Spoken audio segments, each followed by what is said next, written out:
हुकुकुल इबादात बंदा हाइबदी मियोबा मसिनगी मरक्ता लैनरिबा हकसिंगी मनुंगदा ख्वाइदगी चौबा हक हाइबदी ममा मपागी हक असिनी हक असी कुरान न पीबनी हाइबदी ताइबंग मपुगी माइकैदगी लेपिरपनी मसी जात कुचु नत्रगा कांगलुप फुरुप करिगुम्बा अमतगी मखा पोंदे मसी ताइबंग मियोबा पुनमकी मथक्ता चुमदुनता लैरे वफम अदुनी अदुना ममा मपादगी हेंगतना इजाजत अमसुंग सन्मान थंगबदबा मालेम सिदा कनागुम्बा अमा लैत्रिबनी मरमदी इंसाना ताइबंग मालंग पानबा असिदा खोंगदारकपा नत्रगा ताइबंग पानबसे उजबा फंगलिबसे ममा मपागी मरमदगिनी अल्लाह ताला ना महाकी इबादत तौनबगी हुकुम पिबीरबा मतुंगदा थंगनना ममा मपागी हक अदा तौनबा हाइबादी मखोइदा एहसान तौनबा हुकुम पिबीरी मालेम मसिदा लैरिबा अमगा मगा नुसिनबा चाना चिन्नबा मरी थमनरिबा अमसुंग यामना हक्सिनना तोटना तिन्नरिबा खुदिमक मकसद पांदम अमगी मखादनी खुदम ओइना नुपाना महाकी नुपीबु नुंसिरिबा नत्रगा नुपीना महाकी नुपाबु निंगजरिबा अदो पांदम अमगी मखादनी मौंग असुमना मसिन मनाउगी मरक्ता मरु मपांगी मरक्ता लैनरिबा मरी अदुसु मकसद अममंगी मखादनी मकसद अमसुंग ओइजबा थीबा लैतबा नुंसिबा हाइरगदी mama मपाना मसासिंगबु नुंसिजबा असिनी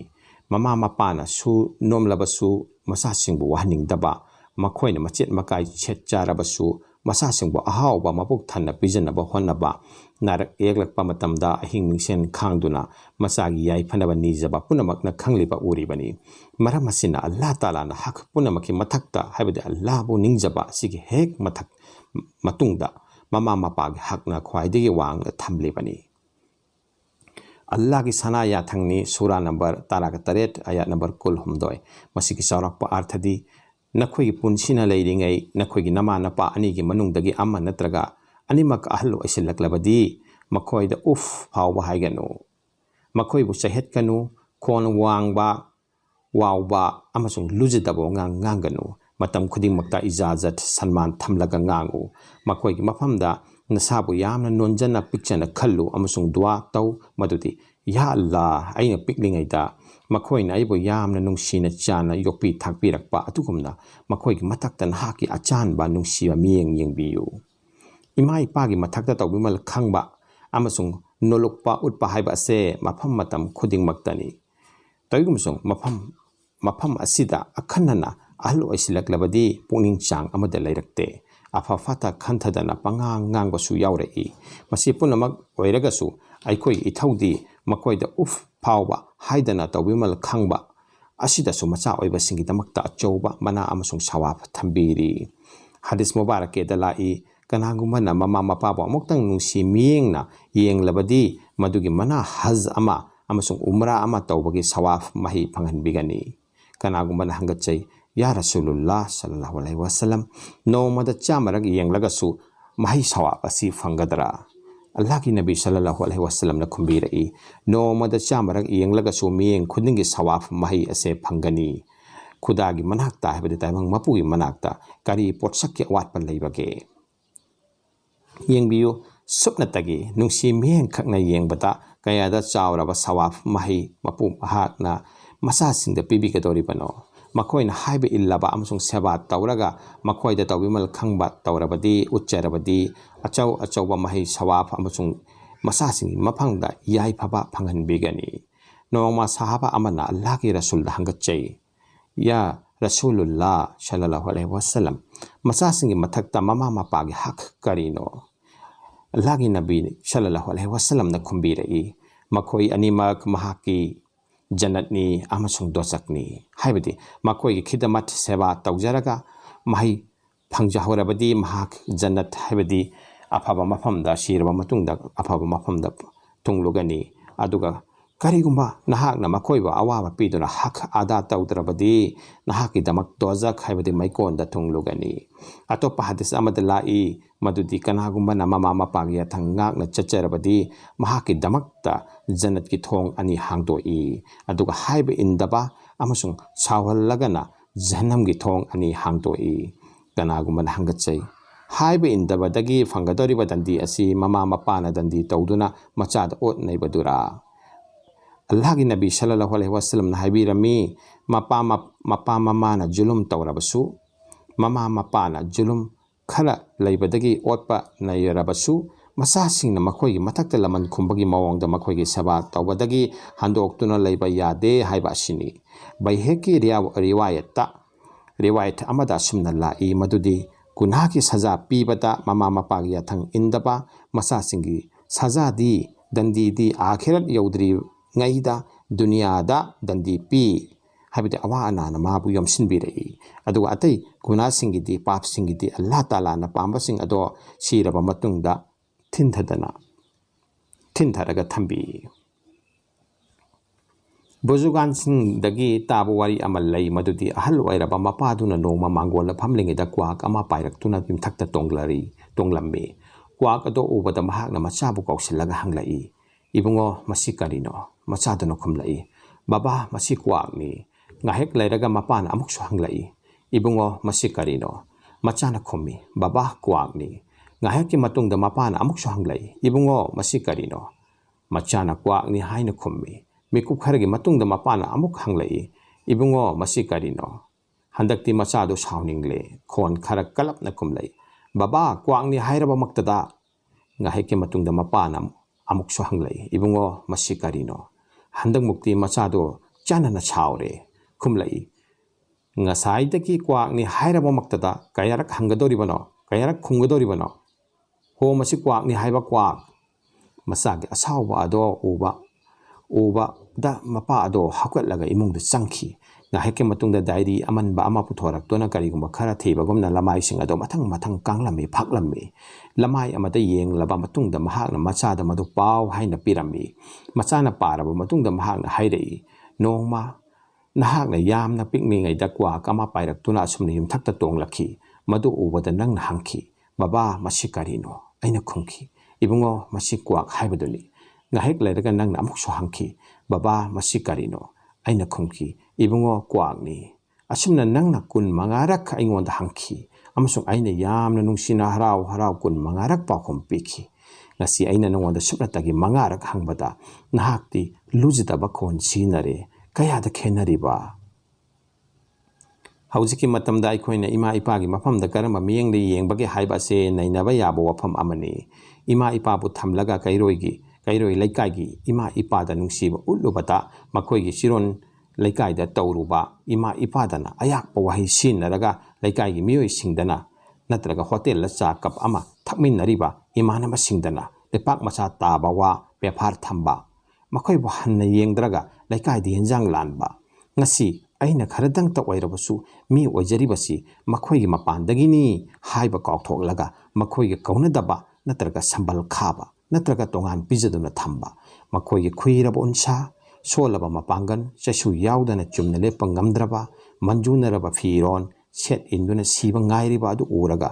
uraba phawudasu aikhoigi thamoida makhoiba nungsiba pokte natraga mari mata singi macha machu lohong khongdongbada potyeng potpang chauna piriba natraga dan donation piriba atugumna tonganna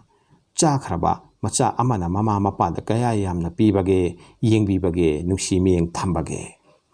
mama mapagi seba tawba haiba ase hanuraklaba matamda tawgadabani haiba leite mafam matam khudingmakta tawgadabani aduga ahal oiraklaba machagi खिदमत्तगी मपान तांगलबा हाइबदि मचागी सबागी मपान तांगलबा मखोगी पुंसी मचागे रहम करम मिनुंसी दा हिंगलकलबा मतमदा मचासिंगना मखोइदि हंदोक्तुना थापना लैबा हाइबसे ख्वाइदि हेना अवाबगी मसकनी हन्ने येंबदा कना उरक्तरबा मतमदा माबितगी पिरांग सिंथदुना loan कपलिबदो मचासिंगी दमक्ता दोचक्की मैकोनगी थोंग हांगलिबने हाइबा आइखोइना काउदबा फै निंगसिंगबा चुम्मी इमाम कुर्तबीना हदीस अमदा रिवायत तौबीरी मदुदी नुपा अमा रसूलुल्लाह सल्लल्लाहु अलैहि वसल्लम की दरबारदा हाजिर ओइरगा महाकी मपाना मंगोंदगी माल लोबिख्रे हाइबगी कंप्लेन अमा थांगतलामी अल्लाह की नबी सल्लल्लाहु अलैहि वसल्लम ना मंगोंदा मपाबु कौरुनबा थाखिरमी मतम मदुदा हजरत जिब्राइल अलैहि सलाम लागलगा हजरत सल्लल्लाहु अलैहि वसल्लम दा हाइबिरमी महाकी मपा यौरकलगा मंगोंदा हंगु मदुदी नहाकी नपोनिंग दत्ता हाइखिबा नंगी ननाकोंगना फावबा ताखिद्रिबा वाहिसिंग अदो करिनो nupa aduna mahaki mapabo puduna laklabada mahakna habadi sallallahu alaihi wasallamna mapada hanglammi kari marangino nangi nasana nangonda pendaba ulibasi nasagi mal sang punamak nangna munba pamlabara mapan hajarei ya rasulullah sallallahu alaihi wasallam mangondagi aina lauriba mal adu magi mane mandomsa amasong aigi khars nattabada karigumba amada khars tawkhiba leibara haina mangonda hangbiyo paukum asi tabada allah gi rasulgi sinban thongdagi haiba wahai asi hairami masigi arthadi o ai asengmadu khangle makha tana hanglobagi kanaba leitre haiba sini masigi matungda mapada amuk hanglammi nangi nakong phawna takhidriba nangna nangi nanak napukning data haijakhiba wahaising adu karino mapan hangacharami ya rasulullah sallallahu alaihi wasallam aikoki iman yakin hengat hannaba wafam adom na matam khuding makta haibi haibadi kanagumba amatana khangdri wa wafam ado adom de khangbiramle asengbani aina aigi puning da wahai khara haiki wahaising ado aigi nakongna phawa takhidribani mahak sallallahu alaihi wasallam na haibirei madu karino aingonda tahallu mahak na wahaising ado haidei nang nangang oiringai aina pizza pithak tauki napangan sare pharak lagasu nangi daida pokhi nangna chena chana chakhiba khudingmak aigi hona jamandagi oikhi ahingi matam nangna khanghaudana naraklaba nangi tabak ahing kaya tumdana aina kaya da wakhiba nangi anaba nate aingonda nabugumna oikhi ahing chukpa miludagi pirang khakhide sikhragadra haibagi kaya da aina wajakhiba asibabu kananasu thatpa ngamloi khanglagasu aina khanjakhi nangna napangan sare pharak laga aigi iteng pangani aigi awaba kokkani adubu nangi akanba wahina nakong singjai yeirare aigi wajamangi manadi nangi ayakba wahi asira nangna aigi ifamda mapa amagi daita pangthoktrabasu tawdrabasu mimthangnabana puksen chawba adugumna tadi nang oyuko kaya da faraba laikai da yengba mieng adumna aingonda su yenglamlaga aina pitokhiba maldani nangna aingonda liksilliba wahiya sing asi tabada rasulullah sallallahu alaihi wasallam na masadugi thabaki furit paisilladuna hairai nangsu amasung nangi lantumsu napagini masa oiba kayana mama mapagi laikhidraba matung ningamdaba phaurai ningamdaba ase menkhatnaba lambi ani lei amana makhoigi damakta tattana isale sawaf tawiba haibadi sadaka khairiyat tawraga nafan namaz solaga natraga Quran tilawat tawraga makhoida sawab yawhan khiba honaba ani subana imai pagi naknaba mari mata sing amasung makhoiga tinaramba marup mapang singbu luna chana tawba acheni asumna tawrabadi imai pan hinglingai aikoi ithaktawa warau khiba sauning khiba leikhiba punamak adugi menkhatchaba machak oigani hadis talai no manupa amana nabi sallallahu alaihi wasallam dhangat chakhi ya rasulullah sallallahu alaihi wasallam male masida leiriba miyoiba punamak-tagi khwaidigi hena aina luna chana tawgadaba misak adu kanano khumbirami nangi namani amuksu hangjai maduda su pakhum ase pibirakhi ahum subadasu nangi namani haina pakhum pibirakhi